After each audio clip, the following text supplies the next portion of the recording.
नवीन कोरोनाबाधित रुग्ण आढळलेले आहेत। सर्वाधिक अंबेजोगाईला 280, आष्टी 71, बीड 327, धारूर 68, गेवराई 130, केज 150, माजलगाव 70, परळी 127, पाटोदा 38, शिरूर 138, तर वडवणीमध्ये 39 रुग्ण आढळलेले आहेत।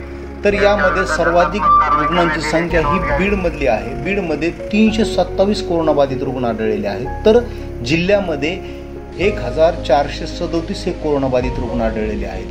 बीड जिल्ह्यात मोठ्या प्रमाणात कोरोनाबाधित रुग्ण वाढत असल्यामुळे ह्या कोरोनाची साखळी खंडित करण्याकरता बीड जिल्ह्यामध्ये 3 दिवसाचा लॉकडाऊन लावण्यात आलेला आहे आणि हा लॉकडाऊन अतिशय कडकडीत पाळण्यात यावा असे प्रशासनाने सर्व नागरिकांना विनंती देखील केलेली आहे।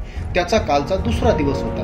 तर बीड शहरातील लॉकडाऊन कशा प्रमाणात आहे, नागरिकांचा प्रतिसाद किती आहे हे पाहणी करण्याकरता प्रत्यक्षात बीड जिल्हाधिकारी रवींद्र जगताप व पोलीस अधीक्षक आर राजा यांनी प्रत्यक्ष ग्राउंड लेवलला पाहणी केली।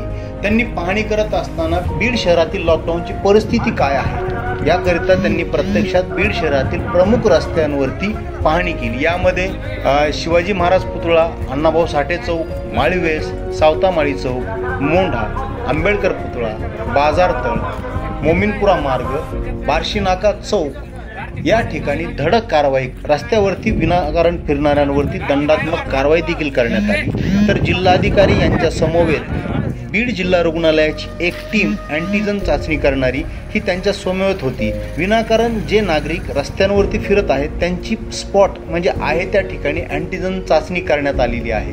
तर विनाकारण फिरण्यावरती मोठ्या प्रमाणात दंडात्मक कारवाई देखील करण्यात आलेली आहे। बीडमधील बार्शी नाका या ठिकाणी जिल्हाधिकारी यांनी प्रत्यक्षात वाहनांची चौकशी केली, कागदपत्रांची तपासणी केली आणि विनाकारण फिरणाऱ्यांवरती दंडात्मक कारवाई केली। ही कारवाई करत असताना एका युवकाकडे दारूच्या बाटल्या सापडल्या, त्यावर त्यांची अगोदर अँटीजन टेस्ट करा असे त्यांनी आदेश दिले। त्यानंतर त्यांच्याकडून दंड वसूल करा आणि कडकडीत लॉकडाऊन असताना नेमकी ही दारू कुठल्या दुकानातून मिळाली याची चौकशी करा आणि त्या दारू विक्रेत्यावर लवकरात लवकर दंडात्मक कारवाई करा असे आदेश दिलेले आहेत। तर बीड जिल्ह्यातील नागरिकांना आणि बीड शहरातील नागरिकांना विनंती आहे की आपल्याला जर कोरोनाची ही साखळी खंडित करायची असेल तर आपल्याला प्रशासनाला सहकार्य करावं लागेल आणि त्याकरता आपल्याला घरात राहून ही कोरोनाची साखळी खंडित करावी लागेल।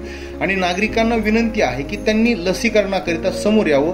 ही लस सुरक्षित आहे। आपल्या बीड जिल्ह्यातील ही वाढत चाललेली कोरोनाची साखळी लवकरात लवकर खंडित करण्यासाठी लॉकडाऊनला आणि प्रशासनाला सहकार्य करा। प्रशासनानं घालून दिलेल्या नियमांचं काटेकोरपणे पालन करा।